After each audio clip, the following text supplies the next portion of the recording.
Archiviata la denuncia per il 19enne che ha aggredito 3 persone al pronto soccorso di Dolo. Ferma la condanna del presidente Alberto Stefani. Dalla regione stanziati 60 milioni di euro per le indennità al personale. Una fuoriuscita autonoma in moto a Povoleto è costata la vita a Matteo Cecchinella, 52 anni, professore professionista molto stimato all'Università di Udine. Era originario di Mestre.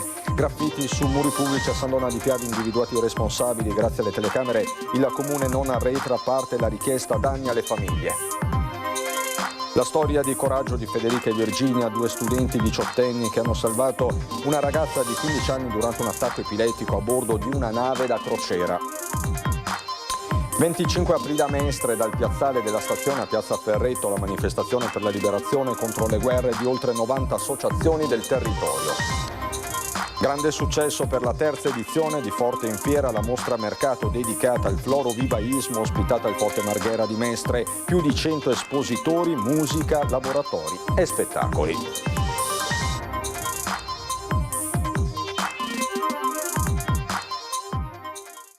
Bentrovati, buonasera telespettatrici, telespettatori di Antenna 3. Tanti dunque i fatti di questa edizione veneziana dei nostri telegiornali. Prima però il sondaggio di Ring, la trasmissione del vice direttore Ferdinando Avarino che torna puntuale alle 21 questa sera sulla nostra emittente. Il sondaggio immancabile con il caso dei migranti in primo piano, i migranti che stanno dormendo a ridosso del municipio di Treviso dopo lo sgombero di qualche giorno fa dal Park dal Negro.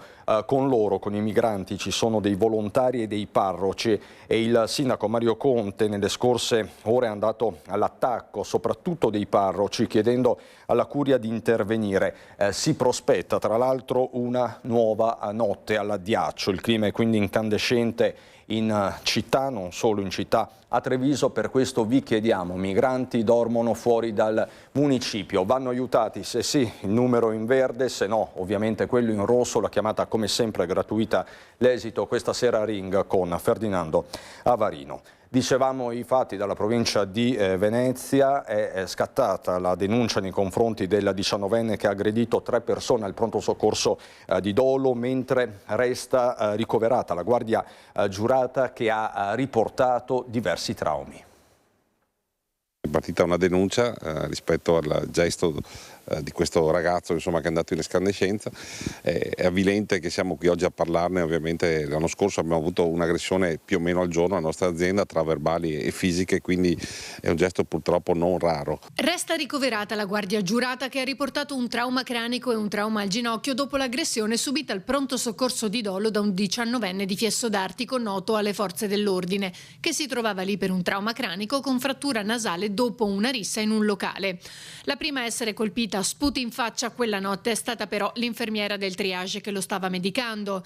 Stessa sorte per un autista del SUEM 118 intervenuto in soccorso della collega. È avvilente, lavoriamo perché il nostro personale ovviamente si prenda cura di tutti e poi questi a volte sono i risultati. Cercheremo ancora di più di lavorare nella prevenzione per quanto ci riguarda, anche se questi casi sono difficilmente intercettabili. Ferma condanna del governatore Stefani, che esprime la sua solidarietà definendo questi episodi inaccettabili e aggiunge: abbiamo scelto di intervenire con azioni concrete per sostenere e proteggere chi opera in prima linea, destinando oltre 60 milioni di euro alle indennità per il personale dell'emergenza urgenza, una misura che coinvolgerà circa 3.200 lavoratori del sistema sanitario regionale, riconoscendo la particolare gravosità del lavoro svolto nei pronto soccorso, tra i servizi più esposti a carichi di lavoro elevati e anche al rischio di aggressioni. L'attenzione, evidenzia l'assessore regionale alla sanità, è massima. Dobbiamo pensare a chi cura, chi si prende cura di chi cura, e quindi degli operatori, di quelli che avevamo chiamare i professionisti della salute, medici, infermieri, OS, tecnici, amministrativi, che, come è accaduto ancora recentemente, sono oggetto di aggressione. E quindi dobbiamo riuscire a rendere il cittadino consapevole che siamo tutti parti dello stesso sistema, e questo sistema, che è il sistema delle 3C, casa, cura, comunità, ha come mission in Universum Salus la salute per tutti. A Mestre è stata sospesa la professoressa che nei giorni scorsi ha tagliato una ciocca di capelli a 2 alunne delle medie delle scuole Bellini. L'episodio aveva suscitato grande scalpore nella scuola e tra i genitori preoccupati per le condotte dell'insegnante. Una supplente di una supplente arrivata una ventina di giorni fa e a cui era stato affidato l'incarico fino a fine anno. Dopo le rimostranze dei genitori e l'indagine interna avviata dalla scuola, la donna è stata sospesa in via cautelativa. Nel tardo pomeriggio di ieri una fuoriuscita autonoma in moto è costata la vita a Matteo Cecchinella, originario di Mestre, centauro molto conosciuto per il suo impegno all'Università di Udine. L'atmosfera oggi è un pochino pesante e difficile, anche perché vediamo purtroppo una scrivania vuota e una scrivania di un collega. Era una persona di cui abbiamo avuto modo di apprezzare le capacità e le doti umane e caratteriali, quindi per noi oggi è una giornata un pochino complicata, ecco. Una scrivania vuota, la tristezza per aver perso un valido collega e un amico prezioso. È questa l'atmosfera che si respira all'Università di Udine poche ore dopo la scomparsa di Matteo Cecchinella, 52 anni, originario di Mestre ma residente a Feletto Umberto. Era in sella alla sua moto sull'ex strada provinciale 15 a Povoletto quando ha perso il controllo ed è finito fuori strada. L'impatto con un palo è stato fatale. Il ricordo commosso dell'Ateneo friulano, per cui Matteo lavorava dal 1996, lo descrive come professionista competente e appassionato, sottolineandone le doti umane oltre che quelle lavorative. Si occupava in particolare della distribuzione delle pergamene agli studenti laureati ed era un servizio che aveva fatto nascere e crescere lui. Ci mancherà tanto, ovviamente. Il pensiero di tutti i colleghi dell'area servizi agli studenti è quello di stringersi intorno alla famiglia in questo momento che è di grande dolore per tutti. Appassionato di podismo, attivo nella Proloco di Tavagnacco, era conosciuto molto anche in città, a Udine, dove aveva molti amici con cui condivideva la passione per le due ruote. Un padre, un figlio, un marito, da poco nonno, una caletta. Un generoso, uno sportivo, cioè un motociclista, perché abbiamo anche la passione comune per le moto. Era un motociclista molto attento, guardingo, abbiamo fatto parecchi giri io e lui senza mai strafare, senza mai dare adito a soltanto quello della bellezza di avere il vento in faccia. Graffiti sui muri pubblici a San Donà di Piave, individuati responsabili grazie alle telecamere, ma il Comune non arretra, parte la richiesta danni alle famiglie. Vandali minorenni nel mirino del comune, scatta la richiesta di risarcimento fino a 5.000 euro. A San Donà di Piave 2 ragazzi sono stati identificati dopo aver imbrattato con bomboletta spray muri e porte nell'area del Parco Agorà, tra il centro culturale Leonardo da Vinci e la Sala Battistella. Nella zona però non si tratta di un caso isolato. In un parco qui vicino alla sede municipale, il Parco Agorà, su cui le scritte sui muri hanno reso necessaria una spesa di circa 5.000 euro, perché si tratta di vernici indelebili e è necessario provvedere con una ditta specializzata. Agiamo quindi in sede civile nei confronti dei genitori dei minori per addebitare loro le spese di ripristino e le spese legali e processuali. I fatti risalgono allo scorso luglio, ma le immagini delle telecamere hanno permesso alla polizia locale di risalire i responsabili. Le famiglie si sono fatte avanti, una ha già pagato la sanzione da 103 euro e offerto di ripulire l'area, ma il sindaco Alberto Teso conferma la linea dura. È stata infatti avviata un'azione legale per ottenere il rimborso completo dei danni, un segnale, sottolinea l'amministrazione, per tutelare il decoro urbano e richiamare alla responsabilità.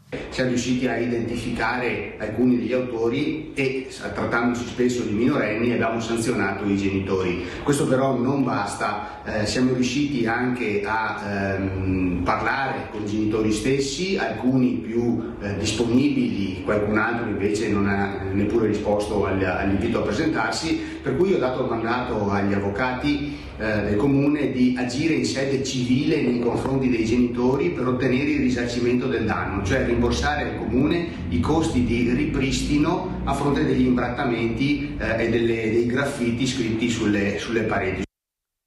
Così a San Donà di Piave, mentre a Venezia si accende la polemica tra Diego Brentani, candidato nella lista di Simone Venturini, e il candidato del centro-sinistra Andrea Martella. Al centro della diatriba c'è il decreto sicurezza. Con 96 voti favorevoli e 46 contrari, il Senato ha approvato il decreto sicurezza che ora si prepara al rush finale alla Camera per diventare legge a tutti gli effetti. Si tratta di un emendamento che introduce anche misure più severe contro spaccio e occupazioni abusive e allo stesso tempo cambia il ruolo dei sindaci nella gestione dell'ordine pubblico urbano. Il primo cittadino potrà ad esempio segnalare al prefetto aree critiche del territorio, attivando zone a vigilanza rafforzata con provvedimenti di allontanamento. Strumenti che servono oggi a Venezia, spiega Diego Brentani, candidato nella lista civica a sostegno di Simone Venturini. Ora chiedo all'onorevole Martella cosa ha votato sul decreto sicurezza e se non ha votato pensa di garantire la sicurezza dei veneziani con gli stessi strumenti da lui approvati con la riforma Cartabia, con cui risulta impossibile arrestare i borseggiatori o allontanare chi delinque dai nostri centri storici. Per noi la sicurezza è una cosa seria e ci stiamo impegnando ad assicurarla con ogni strumento legale in nostro possesso e il decreto sicurezza appena approvato dal governo va in questa direzione. Non è tardata ad arrivare la risposta di Andrea Martella, senatore del PD e candidato sindaco del centro-sinistra. Dopo 11 anni di amministrazione Brugnaro, Venturini e soci farebbero meglio a tacere sulla sicurezza e farebbero meglio a smettere di fare propaganda. Il loro è stato un fallimento, basta parlarne con i cittadini di Mestre, di Marghera e anche di Venezia. Avevano il potere di prendere delle decisioni, non l'hanno fatto. Oggi è davvero comico che se la vogliano prendere con altri. Venturini poi ha proprio fallito 2 volte, sia sul terreno del controllo del presidio del territorio, sia sul terreno delle politiche sociali che nel corso di questi anni sono state smantellate e che quindi hanno aumentato il livello di degrado e di insicurezza. Vi raccontiamo adesso la storia di 2 diciottenni che hanno salvato una ragazza di 15 anni. Un'esperienza formativa di 8 giorni nel Mediterraneo a bordo di una nave da crociera per studenti di varie scuole provenienti da tutta Italia ha rischiato di concludersi nel peggiore dei modi, se non fosse stato per il coraggio e la prontezza di riflessi di Federico di Burano e Virginia di San Donà di Piave, compagni di classe e di banco al 5º anno all'Istituto Alberghiero Cornaro di Jesolo. Una ragazza epilettica si è sentita male, praticamente ci è svenuta davanti.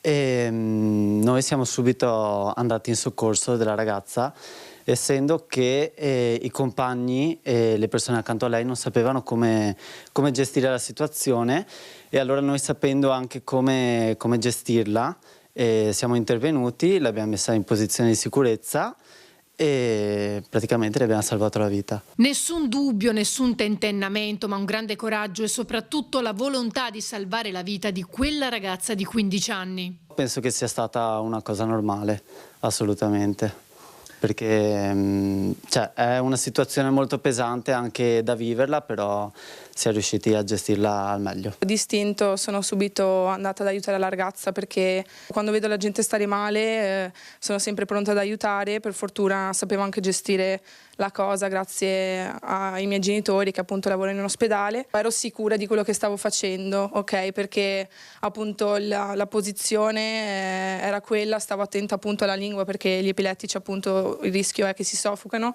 e quindi no, in quel momento ero sicura. Il personale medico della nave ci ha messo circa 20 minuti ad arrivare, raccontano i 2 studenti. Probabilmente se non fosse stato per loro l'epilogo sarebbe stato diverso. Eppure Federico e Virginia non si sentono degli eroi. Non penso di essere stata un'eroina, perché comunque ho fatto questa cosa perché me la sentivo, non perché per farmi vedere. In generale non devo dimostrare niente a nessuno, in quel momento volevo solo aiutare quella ragazza. Non mi sento un eroe perché penso che sia giusto e sapere anche come gestire una situazione del genere anche al di fuori dell'ambito scolastico, e soprattutto noi che lavoriamo in sala può sempre servire anche con giovani, vecchi, con tutti. Sul ponte della nave c'era anche la preside che si è complimentata con i suoi studenti come tante altre persone nei giorni seguenti. Io volevo fare un appello, volevo dire che secondo me nelle scuole bisognerebbe applicare un corso di primo soccorso, perché è molto utile, perché in questi casi ormai bisogna saper agire, perché non si sa mai in che situazioni possono accadere, non si sa. Quindi secondo me bisognerebbe attuare questa cosa in tutte le scuole. Voltiamo decisamente pagina. Spinea che nel weekend si è animata grazie all'iniziativa Viviamo gli Argini, che ha visto una grande partecipazione di cittadini, tutti desiderosi di vivere gli spazi verdi in modo diverso. L'evento ha rappresentato un'occasione per riscoprire il territorio da una prospettiva più sostenibile, promuovendo la mobilità lenta e il contatto diretto con l'ambiente. Attività realizzata con FIAB, Comitato CIDAT Spinea, Legambiente, Mi Prendo Cura, presente il vice sindaco Emanuele Di Tadi, che ha portato il saluto dell'amministrazione comunale insieme agli assessori Barbiero, Martignon e De Pieri, così dunque a Spinea. Mestre, ritorniamo a Mestre che si prepara alle celebrazioni del 25 aprile dal piazzale della stazione a Piazza Ferretto, la manifestazione per la liberazione contro le guerre di oltre 90 associazioni del territorio. 25 aprile a Mestre, per il secondo anno di seguito una grande manifestazione che appunto sarà questo sabato, partirà alle 10 dalla stazione di Mestre e arriverà in Piazza Ferretto, una manifestazione che tiene dentro tantissime realtà diverse contro la guerra e contro il fascismo. Più di 90 sottoscrizioni di associazioni il secondo anno consecutivo in cui si riuniscono per dare vita alla manifestazione pacifica in occasione del 25 aprile. Liberiamoci dalla guerra, il tema portante che guiderà il corteo, un 25 aprile di mobilitazione ma anche di speranza alla conquista, si legge nel volantino, di un mondo libero dalla guerra e per i diritti. Associazioni, comitati, cittadini, anche non associati, partiti hanno aderito e siamo in crescendo contro la guerra per il semplice motivo che non si può avere futuro se c'è la guerra. L'anno scorso riprendiamoci il futuro. La guerra è la negazione dei diritti elementari di vita e di sicurezza nei luoghi dove c'è la guerra, ma è la negazione anche del diritto di istruzione e alla salute. Ci sarà anche l'adesione dell'associazione Iran Democratico, che proprio sono dei soggetti che stanno subendo, vivendo in prima persona, al tempo stesso anche combattendo contro un regime teocratico e antidemocratico. In questa piazza ci sarà sicuramente un protagonismo giovanile che sarà enorme ed è importantissimo,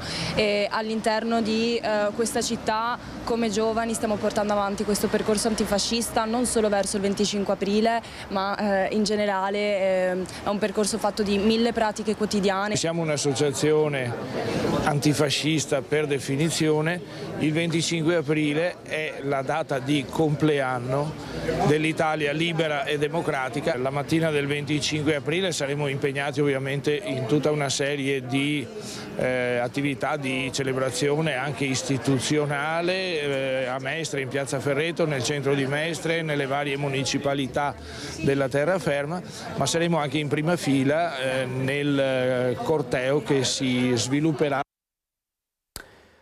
Successo per la terza edizione di Forte in Fiera, la mostra mercato di florovivaismo ospitata al Forte di Marghera di Mestre. Oltre 100 espositori tra florovivaisti, artigiani, produttori di arredi da giardino e operatori del settore ippico hanno animato la giornata tra spettacoli, musica, attività ippiche, laboratori creativi e momenti pensati per tutta la famiglia. Vedete le immagini. La mostra mercato inoltre è stata affiancata da dimostrazioni pratiche di attrezzature da giardinaggio con esperti del settore. Davvero tutto da Venezia e provincia, vi lascio alle previsioni del tempo subito dopo la sigla. Buon proseguimento.